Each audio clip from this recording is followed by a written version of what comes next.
up a rise in the canyon.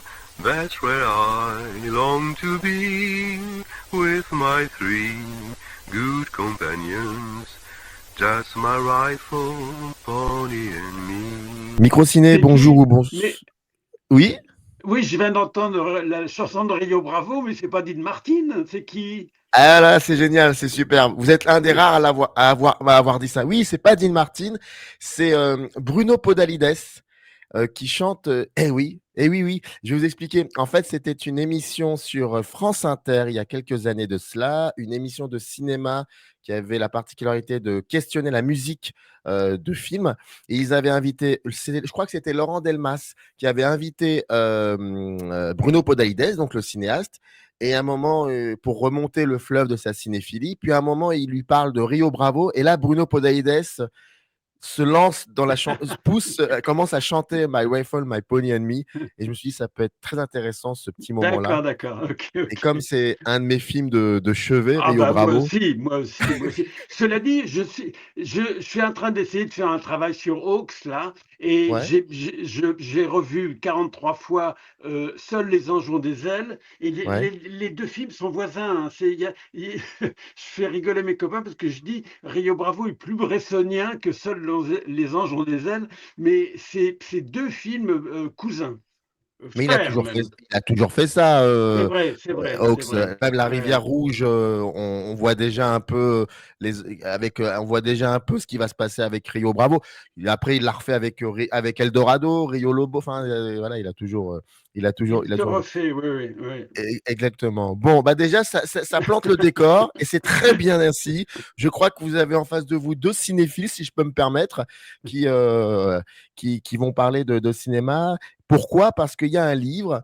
Le livre s'intitule tout simplement Au travail avec Marguerite Duras, Non, non, Robe Grillet. il y a pas les prénoms. Hein. Le Alors, il n'y a titre, pas les prénoms, mais c'est pour celles et ceux peut-être qui ne connaîtraient pas. Ça peut arriver, vous savez. Mais je vais d'accord. respecter votre choix. Allez, au travail avec Duras, Robe Grillet, Rivette et quelques autres. Et si vous ne connaissez pas les. Bah, c'est pas grave. Il va falloir vous renseigner. Je le présente. Il est comme ça. Voilà. Et c'est Luc Béraud. Luc Béraud qui est réalisateur, qui a été assistant. Il parle beaucoup de cela, producteur, scénariste. Et je voulais surtout remercier Pierre-Julien Marest et Séverine Danflou de Marest Éditeur pour l'aide apportée à la conception de cette émission. Dans le descriptif de cette petite vidéo, vous avez un lien. Vous cliquez dessus, vous tombez sur la page dédiée de ce livre, sur le site Marest, pour celles et ceux qui veulent se le procurer. Voilà. Et première question que je pose à tous mes invités, qui est une question très très simple. Comment allez-vous? Je vais bien, j'avance dans l'âge et je me demande quand est-ce que je vais disparaître, voilà. Mais à part ça, tout va bien. J'étais très heureux avec Marest là de notre collaboration et de le joli livre. Je trouve qu'il est joli à tenir et tout, là, le papier, l'impression et tout et tout. Et, et Marest et Cécile m'ont beaucoup aidé et voilà, et donc je suis très heureux de ça. Bah, j'imagine, et Séverine. Et donc, moi, je vais me permettre, pour la deuxième question, de lire un tout petit extrait de votre livre. C'est au début, c'est page 15. Voilà ce que vous écrivez. Ma réputation de fou de cinéma est solidement installée, mais je suis un cinéaste sans caméra. Mes nouveaux copains, les frères Dubois, possèdent une Beaulieu MR8 8 mm qu'ils ont proposé de mettre à mon service. Je n'oserais pas dire que je connais le cinéma, mais j'ai vu plus de films, lu plus de livres de cinéma, dont le cinéma amateur pas à pas pour la technique. Mais oui, vous comprenez le cinéma de Franz Weyergans, le père de François, pour la sensibilisation à la mise en scène. À cette époque, en province, les films passent 6 ou 7 mois après Paris en version française dans des copies épouvantables et ce sont majoritairement les succès du box-office. Aussi, j'ai suivi l'arrivée de la nouvelle vague dans les journaux en ne voyant que très peu de ces films. C'est SES. Et c'est fortement influencé par les caméras au point, le découpage sauvage et les faux raccords de montage que je réalise une de perdue, un premier film muet en noir et blanc de 6 minutes. Je n'imagine pas faire un film sans travelling. Pour précéder mon comédien qui court dans le parc municipal, je harnache un des frères Dubois à l'envers sur le porte-bagages de leur mobilette. Afin de ne pas perdre la netteté, j'arrache avec une corde le comédien au bastringue et je prie le pilote de rouler à vive allure. grosse prise de risque et un plan terriblement secoué à l'arrivée.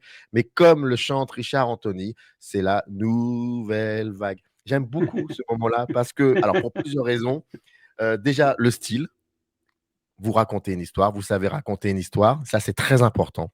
Il y a cela. Deuxièmement, le rapport au travelling. Je trouve qu'à un moment, vous arrêtez, vous coupez court au texte pour bien préciser une chose qui va être fondamentale et qui est un élément de mise en scène. La situation historique, cette France, cette cinéphilie, le fait que les films passent en VF 5, 6 mois après, et puis surtout, comment dire, c'est là où je veux en venir, c'est que vous racontez dès le début, si je me trompe pas, une enfance où le cinéma était rare. Et j'ai cette impression que cette distance a nourri une forme de désir plus intense que la simple passion. Oui, je pense que vous avez raison. Et alors, vous savez, j'ai un cousin qui a pratiquement le même âge que moi, et ses parents divorcés, et sa grand-mère, pour le garder, l'envoyait au cinéma. Et moi, je n'allais pas au cinéma. C'est lui qui me racontait les films qu'il voyait. Et donc, c'était très étrange de connaître le cinéma par les histoires qu'il racontait, qui étaient souvent des films de guerre, hein. Vous savez, au début des années 50, il y avait beaucoup de ces films américains ou Ouais. anglais, etc., etc. Et d'ailleurs, c'est comme ça que je me souviens, on en parle toujours quand on se voit, de Commando dans la Gironde, qui m'avait raconté, qui m'a fait pareil extraordinaire, un film de guerre qui se passait pas très loin de La Rochelle. Je suis de La Rochelle, hein, et Mmh. donc de la Gironde, Bordeaux et tout ça. Et j'ai fini par le voir il y a quelques années sur Internet, et c'est un film de José Ferrer. Non, non, D'accord. de Mel Ferrer, Ah, Mel pardon, Ferrer, pardon, Mel Ferrer, Mel d'accord. Ferrer. Et qui est beaucoup moins bien que ce que me racontait mon cousin. Mais c'est ça, alors c'est là où je veux en venir. Mais ça, c'est génial parce que en fait, on a ce petit point commun, vous et moi, si je peux me permettre, c'est que quand j'étais beaucoup plus jeune, c'est-à-dire dans les années 80, je ne pouvais pas regarder les films d'horreur. Et c'était l'époque de Canal+, avec les fameux films d'horreur de samedi soir. Et moi, je n'avais pas le droit. Voilà, je n'avais pas le droit, j'étais trop, trop jeune. Et c'est mon cousin qui me racontait ces films d'horreur. Donc moi, je les imaginais, je faisais mes propres images, mes propres plans. Et quand j'ai fini par les voir beaucoup plus tard, souvent, j'étais déçu. Ah Et oui. donc, j'ai envie de vous dire, est-ce que ça vous est arrivé que votre imaginaire, votre propre fiction soit beaucoup plus grande que la, la réalité de la fiction qui vous avait été racontée? Oui, ben, c'est la magie de la littérature, c'est-à-dire que les images sont souvent, nos images à nous sont souvent plus intéressantes que celles qu'une production, qu'un metteur en scène, qu'un décorateur ou qu'un chef opérateur fait. Alors, il y a des films qui sont magnifiés. D'ailleurs, on dit ça, il faut peut-être pas en faire une généralité, mais que les films adaptés de petits romans sont souvent meilleurs que le petit roman, mais est meilleur que des films adaptés d'un grand roman. Je pense par exemple, moi c'est un livre qui m'a beaucoup suivi dans ma vie, qui est Au-dessous du volcan. Le film de Mhm. Houston, pour moi, est une hérésie, et c'est un bâclage, ça n'a plus rien. Alors que le casting est très bon. Ah ouais. Mais je trouve le film tellement, tellement, tellement en deçà de ce livre extraordinaire. Voilà, donc, et en revanche, un petit polar de rien du tout peut faire un film magnifique. Bah, vous connaissez la fameuse, je sais pas, je pense que c'est une légende, mais pourquoi pas, le fait que La Soif du mal, c'était un roman de gare qu'il avait Oui, attrapé oui, dans une oui, gare et oui, pour plein de raisons, et puis il en a fait. Mais oui. il faut pas dire trop de mal de John Huston parce que sinon votre éditeur va pas être content. Il Je a écrit sais, un je livre. sais, je sais. Eh ben, écoutez, moi je vais vous poser une question provocatrice. Pourquoi, alors c'est pas la première fois que vous écrivez, c'est vrai, mais pourquoi, c'est pas grave, on va dire, on reste sur ce livre-là. Pourquoi il y a eu ce désir très, très fort, finalement, d'utiliser vos propres mots, votre propre gouaille aussi, parce que vous avez une manière de raconter, voilà, vous avez un style, il y a on sent la tonalité de la voix, même si c'est la première fois qu'on se parle, mais il y avait une espèce de gouaille. Qu'est-ce qui vous a poussé à écrire? à écrire ça? Alors, écoutez, c'est quand même mon troisième livre, hein. Oui, oui. Le premier, c'était pour le premier, je me souviens, c'était chez des amis, je sais plus quoi, l'anniversaire de, je crois, c'était François Morel, et il y avait Mmh. là Jean-François Amiguet, cinéaste suisse que vous connaissez peut-être, qui a fait 7 ou 8 films, et Morel me présente à lui en disant, c'est Luc Béraud qui a été l'assistant de Stache. Et on a passé 2 heures et demie à se parler. Il me posait des questions, je lui répondais et tout. Et puis après, il m'a dit: «Mais tu devrais en faire un livre». Et je sentais que j'étais un témoin particulier de choses que j'avais vécues avec ce cinéaste qui s'était tué, enfin qui devenait, bon, qui avait fait Mmh. cet énorme chef-d'œuvre et qui ensuite, voilà, et qui était devenu un personnage mythique, et je sentais que je possédais un savoir que je devais, communiquer pour ériger ce qu'on appelle faire un tombeau. Vous savez, Ouais. le tombeau de je sais plus quoi, on apprend ça chez Joachim du Bellay ou un truc comme ça. Donc j'ai donc écrit au travail avec, Eustache, et Mmh. j'ai eu des prix, j'ai eu des machins, et tout le monde, j'ai apporté des informations qui ont intéressé les gens. Et puis un jour, j'étais resté très ami avec Pierre Loeb, avec qui j'avais eu des problèmes pendant quand j'étais assistant, mais qui était un homme formidable, le grand chef opérateur, un des grands chefs opérateurs français. Et je lui ai dit un jour, je lui ai dit: «Mais tu n'as jamais tu n'as jamais raconté ton histoire, ta vie et ton travail. Est-ce que ça t'intéresserait on le fasse tous les deux?» Et puis, on s'est laissé 15 jours, parce que c'était venu dans le flot de la conversation. On s'est et 15 jours après, on s'est revus, et il a dit: «Oui, écoute, ça m'intéresse, pourquoi pas?» et tout. Et donc j'ai écrit, alors toujours c'était Thierry Frémaux et Tavernier qui m'ont pris dans leur collection, pour Eustache, et là j'ai fait Les Lumières de l'homme, et qui est Mmh. un livre, il est sorti au moment du covid. Enfin, ça a été, je suis tombé au mauvais moment, mais j'aime bien le livre. Et puis je me suis rendu compte que j'aimais écrire, que ça m'intéressait, et cetera. Et je me suis dit: «Tiens, maintenant je vais raconter, mes expériences d'assistant». Et le livre, Au travail avec Duras, Robbe-Grillet, Rivette et quelques autres, s'arrête au moment où le dernier film que j'ai fait comme assistant et co-auteur et co-scénariste de Miller, sur «Dites-lui que je l'aime». Et je m'arrête là où je viens d'apprendre, c'était pendant le tournage, que j'ai eu l'avance sur recette. Et donc, c'était au mois de juin, et j'ai tourné le film au mois de fin octobre. Dites-lui que je l'aime, si vous avez l'occasion de le voir, c'est un film un peu méconnu, de Claude Oui, Miller, oui, qui ouais, je est suis assez, d'accord, ouais, ouais, ouais. qui est assez intéressant. Mais, alors c'est marrant parce que Claude Miller, ce qu'on comprend au début, c'est qu'il est là, vous êtes là et ça va mettre un certain temps avant que vous retrouvez dans Oui, le oui, même plan. oui, Et ça, c'est drôle. Oui, mais j'ai oui. l'impression que c'est toujours comme ça dans ce livre, c'est les rencontres que vous faites. Ça prend un certain temps et puis quand c'est dans le cadre, c'est parti pour un bon bout de temps. Écoutez, en tous les cas, j'ai une qualité ou un défaut, j'en sais rien. En tout cas, je me sens très amical. J'ai beaucoup de respect pour les gens qui font la même chose que moi, et je vais quelquefois il n'y a pas de jalousie, mais voilà, et ça m'intéresse. Et tout ce qui tourne autour du cinéma, j'ai gardé une espèce de curiosité presque enfantine. Vous savez, bon, maintenant ça se voit plus, mais quand je voyais un tournage dans la rue, je pouvais rester 2 heures à regarder comment ça se faisait et tout. Et notamment cet été, alors je ne sais plus de quelle année, où Bresson, avec mon frère, on avait une piole d'étudiants, rue de l'Arbre Sec, et Mmh. Bresson a tourné 4 nuits d'un rêveur, sur le Pont Neuf.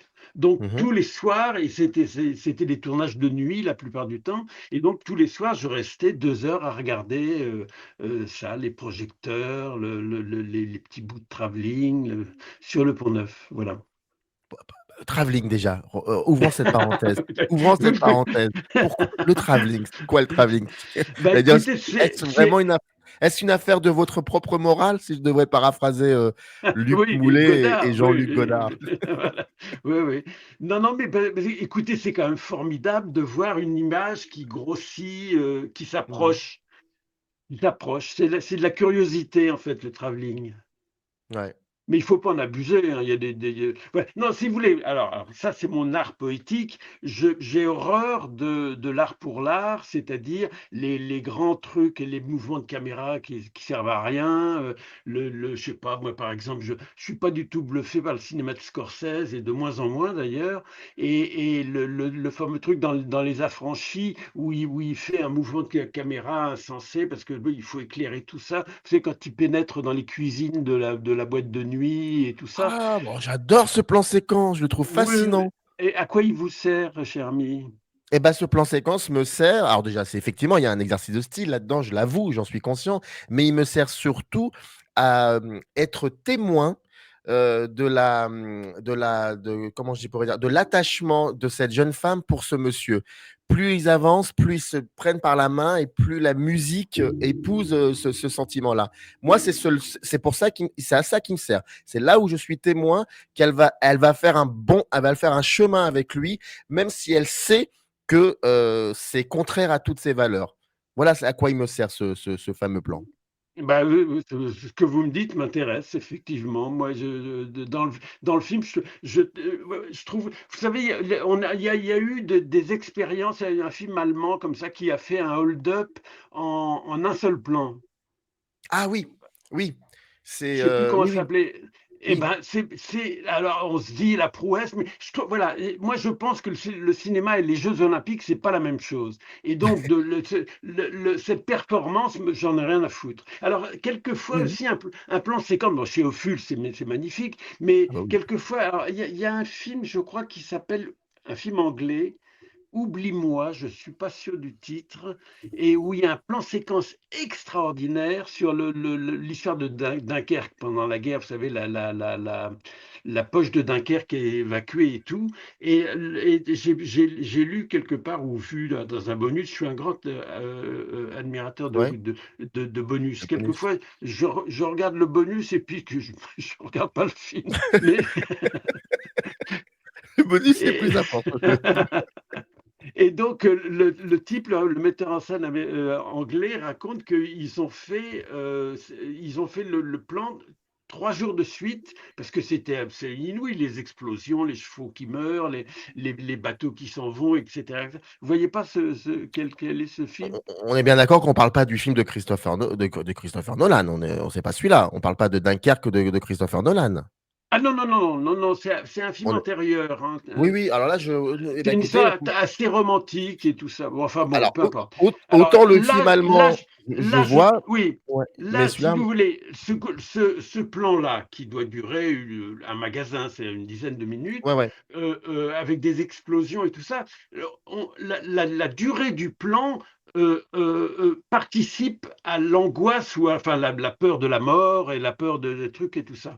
Le hold-up allemand, là, c'est plein il y a il y a des trous de narration, ça parce qu'il faut que la caméra arrive au bon moment et tout ça. Enfin, je vous dis, pour moi, c'est une absurdité. Voilà. mais Et je vous rejoins parce que je n'aime pas quand je sens la performance. Et là, peut-être que je vais vous dire une chose, vous allez m'engueuler. Mais par exemple, le plan séquence de La Soif du Mal, moi, j'ai beaucoup de mal. J'ai beaucoup de mal avec le plan séquence de La Soif du Mal. Et Dieu sait que donc, j'aime ce film. Mais oui, celui-là, oui. voilà, je savais, je vais me faire assassiner, mais Non, non, mais écoutez, mais il je est en tous préfère les cas. je préfère quelques plans séquences et quelques travelling de La Splendeur des Amberson, où l'on voit Joseph Cotton qui va prendre celle qu'il a perdue et ils vont valser ensemble. Je trouve que c'est un moment juste extraordinaire. Et là, je la vois pas, la performance, je vois autre chose. Je vois vraiment un. Bah, oui, je suis un peu d'accord avec vous, surtout quand on sait les efforts que ça devait être, parce que c'était des Oui, pellicules pas très sensibles, il fallait éclairer et tout ça. Mais si vous voulez, en même temps, c'est l'ouverture du film, si je ne m'abuse, et on sent, ouais. si vous voulez un plan, c'est que la durée d'un plan, elle joue sur le spectateur, même si il n'est pas cinéphile, s'il ne s'intéresse pas au cinéma et tout ça, ça crée une tension. Alors, c'est marrant parce que quand on tourne un plan séquence, en général, la tension est très forte parce qu'on a toujours peur qu'il y ait un incident qui intervienne, etc. Eh bien, cette tension, le spectateur la ressent. Quand vous ent alors vous ratez l'IDEC, Oui. peut-être que c'est très bien, avec le recul, je sais pas, faut voir, Ce qui est mais drôle, c'est que quelques années après, Pierre Viau, le directeur du CNC, m'a nommé avec trois autres camarades pour oui, refaire le programme pédagogique. C'est une vengeance. exactement. Mais là, quand vous entrez dans le métier, comme stagiaire déjà, ce qui m'intéresse de savoir, c'est est-ce que, qu'est-ce qui vous frappe le plus? Est-ce que c'est la technique ou est-ce que c'est les êtres humains? Bah, Au tout c'est début. ce qui m'intéresse, c'est les histoires. Vous savez, j'allais très peu au cinéma quand j'étais enfant, et il y avait quelque chose, c'est que je perdais la notion du temps quand j'étais au cinéma, et quand les Mmh. lumières se rallumaient, c'était comme si je me réveillais d'un rêve. J'avais été, voilà. Et ben, c'est ça que j'aime. Et ben, je vais toujours au cinéma. J'y vais pratiquement une fois par jour. Et je retrouve ça, je rentre dans un autre univers, et j'en sors bah, au moment où les lumières se rallument, comme on se réveille d'un long sommeil. Mais quand vous avez commencé à travailler en tant qu'assistant, Oui. dans vos souvenirs, être assistant, est-ce que c'était souvent bricolé, improvisé? Est-ce que cette pauvreté de moyens, finalement, était devenue une richesse? Oui, je pense que oui. Alors moi, j'ai été un assistant sur des films fauchés, beaucoup pas tous, mais des films où on n'était pas payé ou des trucs comme ça, et j'aimais beaucoup ce côté bricolage, qu'il fallait trouver des solutions, parce qu'on n'avait pas l'argent pour les faire et tout. Par exemple, la première fois que j'ai eu la chance de travailler avec un accessoiriste, c'était sur le dernier film que j'ai fait comme assistant, qui était «Dites-lui que je l'aime», où il y avait ce type qui s'appelait Daniel Brunschweig, qui était absolument merveilleux. Et d'ailleurs, sur les tournages, quand j'ai fait mes films, j'étais un peu euh, sur mes deux premiers longs métrages, il n'y avait pas d'accessoiriste. Mais après, quand j'ai fait tous ces films à la télévision, il y avait un accessoiriste, et Mmh. j'étais très, très exigeant avec lui parce que c'est un métier que j'aurais adoré faire. Voilà. Je trouve que ce côté bricolo fait partie de la magie du cinéma, et celle de ce qui date de Méliès et compagnie, si vous voulez. Ça, je trouve ça, j'aime beaucoup ça. Voilà. Mais quand vous De, de- travaillez comme ça avec des cinéastes totalement différents comme Rivette ou Duras, est-ce que votre rôle change complètement, selon le cinéaste ou est-ce que vous êtes toujours resté le même en profondeur? Ah non, non, non, moi je me souviens que Guylain Cloquet disait: «Le chef opérateur, on est des épouses». C'était avant MeToo, hein. Non, Oui. moi je me mets au service de la personne, et de son art poétique, si vous voulez, et donc avec Duras, je me souviens que je trouvais qu'elle se servait pas bien du cinéma, et que je trouvais que bon, après maintenant, tout le monde s'extasie devant ses plans fixes, ou les où il y a plus d'amorces que d'images, ou des choses comme ça. Bon, écoutez, c'est des recherches, moi, c'est pas le cinéma que j'aime. Oui, mais c'est ça qui est intéressant, c'est parce que ce que vous dites dans le livre, c'est qu'il y a des moments, il y a je crois que c'est avec Rivette, c'est beaucoup plus tard que vous allez comprendre le film Oui, dans lequel vous avez oui. que vous allez aimer d'ailleurs, je crois, Oui, si j'ai bien lu. non, c'est pas tout à fait ça, mais je suis content que ça soit pris comme ça. Le film s'est fait dans des conditions difficiles. C'était parce que Rivette devait faire un film beaucoup plus important qui n'a pas pu se monter, et Barbet lui a proposé de faire en 16 millimètres un film de moins de 2 heures qui se tournerait à Paris, etc. Et voilà. Et donc, on a réuni une équipe, et je me souviens, c'était beaucoup des copains à moi, et on était ravis de faire un film de Rivette et tout. La notoriété de Rivette nous Mmh. intéressait et tout ça. Et puis, en fait, la méthode de travail de Rivette, et il avait raison, si vous voulez, au résultat, moi, mes réserves sont idiotes parce que c'était sa façon de travailler. D'ailleurs, Bonitzer a une phrase formidable, il dit: La méthode de travail de Rivette, c'est le non-travail». Et c'est que cet homme qui vivait relativement humblement et qui n'avait pas une vie particulièrement spectaculaire, quand il voyait, il essayait de faire naître de la vie. Il faisait très peu de prises. Il voulait que les comédiens soient surpris de ce qui se passait. Il cherchait à capter la vie. Voilà. Mais pour ça, ça prenait c'est-à-dire que vous savez, le rôle d'un assistant, c'est de prévoir. Et comme il n'y avait ni scénario, ni découpage, ni rien, mon rôle était très très compliqué parce que quand tout d'un coup il fallait que, je sais pas quoi, qu'on ait besoin de je ne sais quoi, il fallait absolument s'adapter à ça tout de suite et c'était compliqué. Voilà. Donc pour des techniciens, ce tournage de Céline et Julie a été quelque chose de très très compliqué. Et quand j'ai fini par voir le film terminé en couleur, etc., j'ai été surpris de voir qu'il y avait une cohérence dans son travail. Voilà. Mais alors, à ce moment-là, est-ce que vous vous posez la question, est-ce que déjà, d'une part, vous vous dites: «Mais à quoi je sers?» Et deuxièmement, Non, non, non, je me pose pas la question de vous à vous quoi posez je pas la sers, question? parce que ben Pendant le non, tournage? je sais très bien que je sers à quelque chose, puisqu'il faut que, quand il a besoin par exemple, à un moment donné, Bulogier se coupe et il y a du sang bleu qui coule de son poignet. Mmh. Et Rivette se tourne vers moi, mais des merdes. Enfin voilà, on a besoin de ça.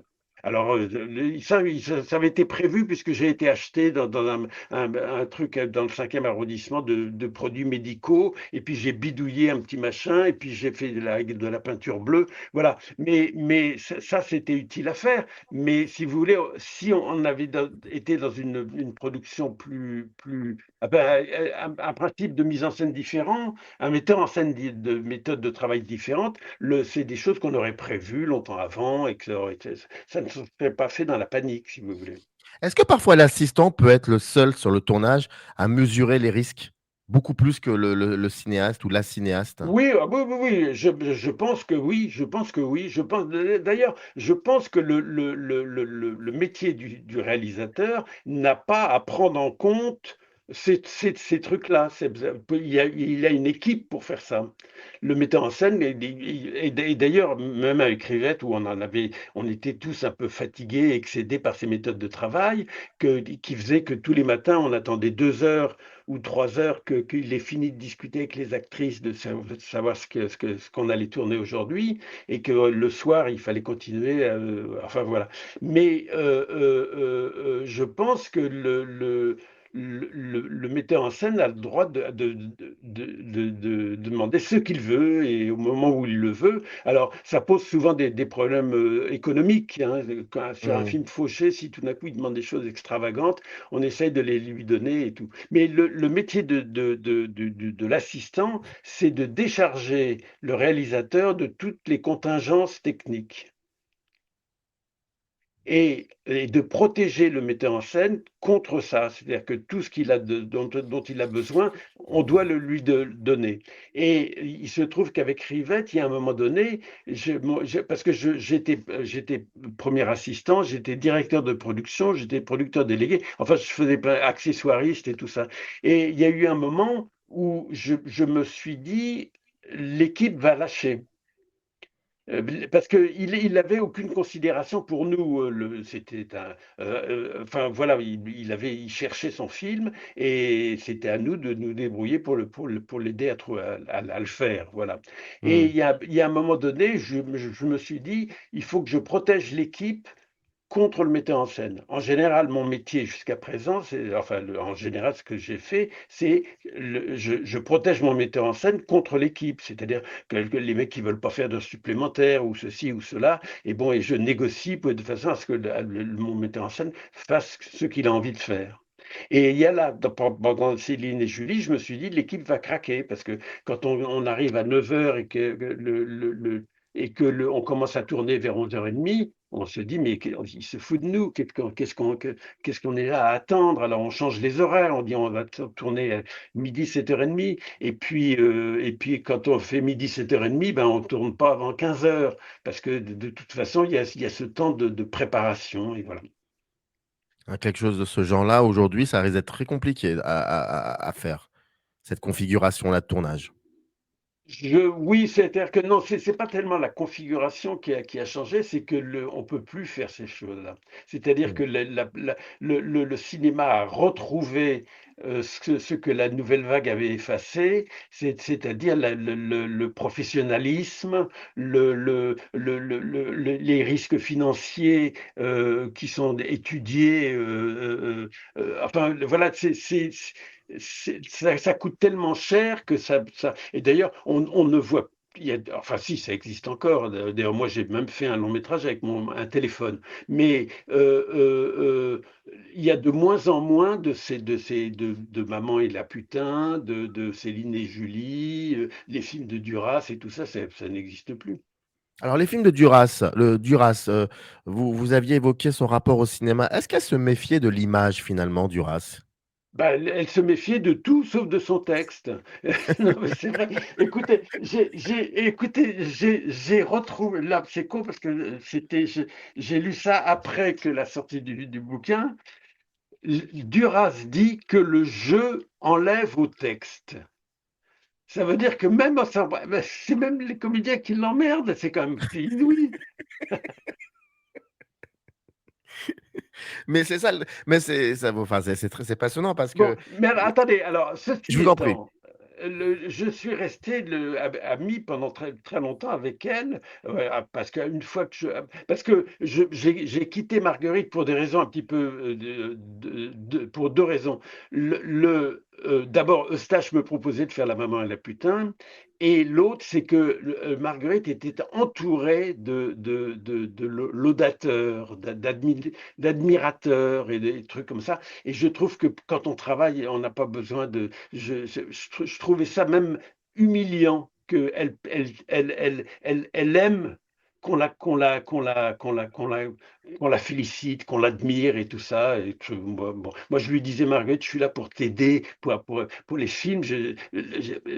Bien sûr que j'aime ce que tu fais et tout ça, mais voilà. Il y a un peu de ça. Mais par exemple, comme un cinéaste comme Rob Grillet, ce qu'on comprend, c'est que lui, au contraire, il semble travailler dans une forme de légèreté. Et, euh, et donc là où je veux en venir par rapport à Rivette, Duras, Rob Grillet et d'autres, est-ce que la complexité d'un film se voit vraiment sur le plateau? La complexité voulait dire. C'est-à-dire que le film, quand il est fait, quand il est terminé, il y a parfois des films assez complexes, dans leur traitement, dans leur forme, dans leur manière de raconter une histoire. Est-ce que cela déjà, vous le voyez sur le plateau? Écoutez, alors, par exemple, un film que moi j'estime pas très réussi, mais qui était très agréable à tourner, qui est le jeu avec le feu. Mmh. La structure du film est démoniaque et d'ailleurs elle est pratiquement incompréhensible dans le film, où il y a des doubles, chaque personnage a un double qui est un double fantasmatique enfin bon, c'est très complexe et ça c'était de la responsabilité de Rob Grillet. Cela dit, on travaillait, il avait écrit un scénario, hein, donc on savait très bien à quel moment on était et c'est ce qu'il voulait. Maintenant, pour les subtilités et la complexité, comme il n'y a aucune psychologie, rien, là c'était de sa responsabilité. Maintenant, quand on fait des films, alors je pense au film de Miller, mais c'est un peu particulier parce que Miller, j'avais coécrit les deux scénarios de La meilleure façon de marcher et de Dites-lui que je l'aime. Mais quand on était sur le plateau, j'étais son assistant. C'était le soir, en rentrant en voiture, qu'on faisait le débrief de la journée et qu'on pouvait parler, de dire peut-être que ceci, que cela et tout par rapport au scénario, mais dans la journée. Et à tel point que je le raconte dans le bouquin, un jour, il y avait Depardieu n'arrivait pas à prononcer un truc qui était effectivement assez complexe parce qu'il fallait qu'il dise on n'a pas terminé à ce que je sache. Moi-même, j'arrive pas à le dire. Et À ce que je sache, ouais. ah bah, voilà. Voilà. Bon, alors le Claude n'était pas sur le plateau à ce moment-là, on était en train de répéter je sais pas quoi et il se tourne vers moi et il me dit il m'appelait la Bérosité, c'était charmant parce que c'est le personnage de San Antonio, là, c'est le Bérurier, Beru. voilà. Béru, ouais. Alors la Béru il me dit: «Alors c'est toi qui as écrit ça, espèce d'abruti, trouve-moi la solution». Et et Ouais, c'est et vrai. je tombe des nues parce que moi j'étais dans mon plan de travail, dans le machin, que ce plan après celui-ci, il va falloir prévoir telle autre chose et cetera et cetera et il y a eu un effet ciné-club, chacun a proposé des solutions puis finalement, je sais plus ce qu'on a trouvé, mais enfin c'est pas moi qui l'ai trouvé en tous les cas. Entre 2 tournages, là je parle de le quand vous étiez assistant. Entre 2 tournages, pardonnez-moi cette question très provocatrice. Est-ce que vous Allez-y. déprimiez un petit peu ou vous aviez hâte de retrouver un autre tournage, donc un autre monde, une autre Oui, manière de bah, vous savez, ça s'appelle être intermittent du spectacle, qui mmh. est une profession qui est très bien organisée. Il y a des histoires d'indemnités acédiques et tout ça et tout, donc mais il y avait toujours l'angoisse de se dire si ça se trouve, je retrouverai plus de travail et cetera et cetera et ça m'est arrivé de refuser des films, mais pas beaucoup, pas beaucoup, pas beaucoup. Donc vous aviez hâte à chaque fois de je parlais pas forcément au niveau de l'intermittent, je parlais vraiment au niveau de, bah, de cette période un peu particulière où vous sentez que vous étiez témoin de quelque chose et donc d'enchaîner les tournages, vous étiez peut-être plus heureux quand vous tourniez ou Ah oui, mais moi, oui. le tournage, pour moi, c'est merveilleux. C'est ce que je préférais à tout. Alors, bon, la préparation, hein, on essayait de la faire du mieux possible parce que un film bien préparé, ça marche mieux.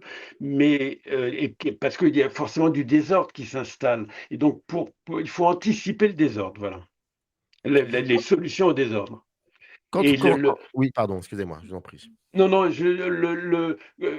cette expérience extraordinaire de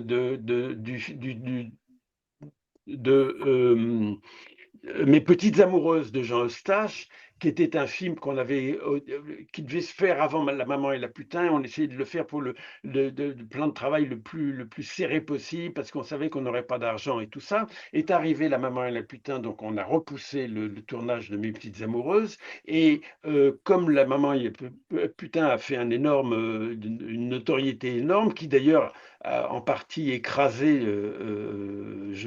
Eustache parce que tout d'un coup, vous savez, quand on a un succès, on ne sait pas sur quoi ça repose et on ne sait pas dans quelle mesure on en est l'unique organisateur ou voilà. Et donc, il était très, très angoissé, mais Cotterell avait trouvé un financement et ce film qu'on avait essayé que j'avais essayé de faire un plan de travail de 5 à 6 semaines, je ne me souviens plus très bien, et on a tourné 14 semaines. C'est-à-dire que dans une débauche non pas de moyens, parce qu'on était une petite équipe, mais une débauche de temps et de trucs.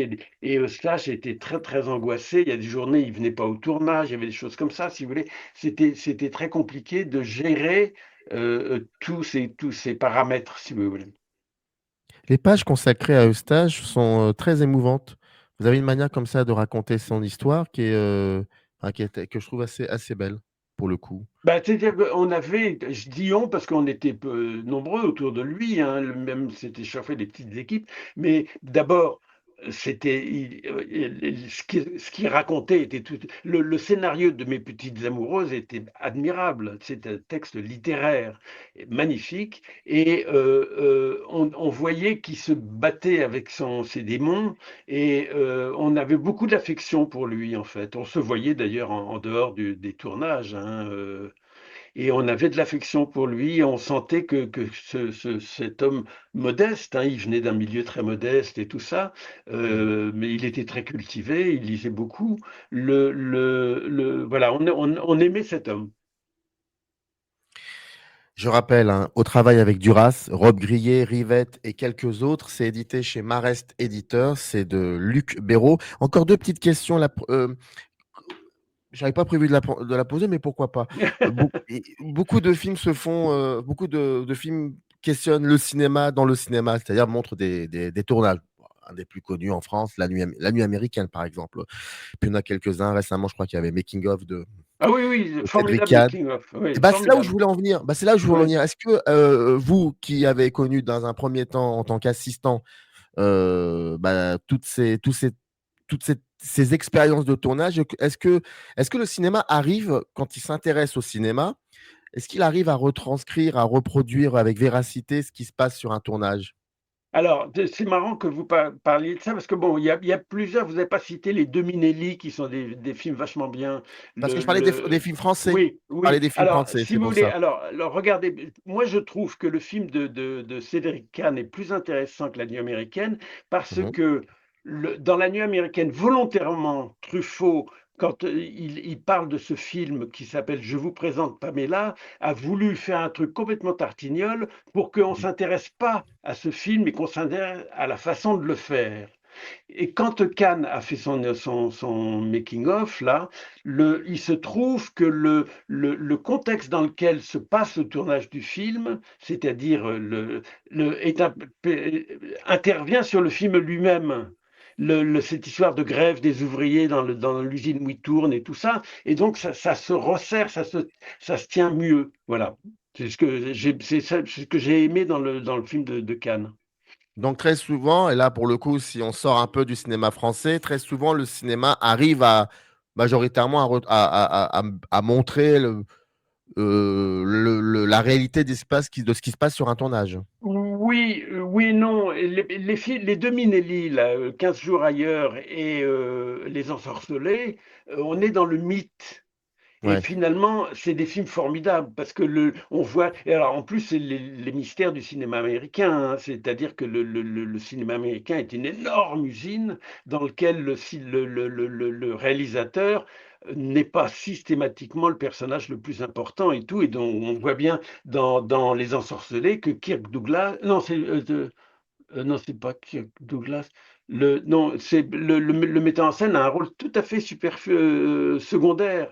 Et ce qui est important, c'est les passions entre le producteur et oui, mais c'est Kirk Douglas et Oui, c'est Kirk Douglas, le producteur. et ses interprètes, Anna Lana Turner. Turner, Mm. ouais. Anna Turner, oui, oui, Là, l'actrice voilà. Anna Donc, Turner. mais là, ça, si vous voulez, on est dans le baroque, enfin dans le mythe, dans le mythe.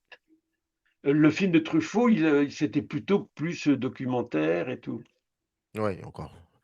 Et Et encore, encore, et et encore, et encore, et encore, ouais, encore, et et encore. encore. Aujourd'hui, Luc Béraud, en regardant votre parcours, est-ce que vous avez l'impression d'avoir été toujours le témoin du cinéma, de ce cinéma-là, ou plutôt un acteur?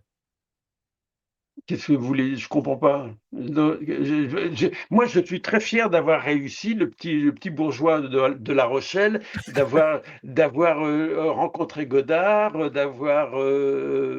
enfin, d'être venu dans le cinéma et d'avoir fait ce que j'avais envie de faire. Et Pourquoi je tout. vous dis Bien ça? que, ouais. Parce que vous, comme vous l'avez très bien dit au début de cette émission, il vous arrivait de rester 2 heures à regarder un tournage, donc à être témoin de quelque chose.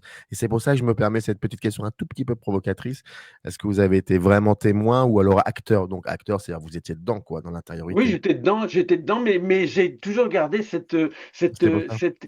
oui, non, j'ai gardé l'attrait pour la Mm. magie parce qu'il y a une magie dans le cinéma. Alors avec le numérique, c'est un peu effacé, mais quand moi j'avais appris que dans les 10 commandements, la fuite en Égypte, la traversée de je sais plus quoi, Avec c'était les oui, renards, oui. c'est la mer Rouge qui s'ouvre, c'est en fait les chutes du Niagara inversées. Bon voilà, des trucs comme ça, c'est quand même formidable.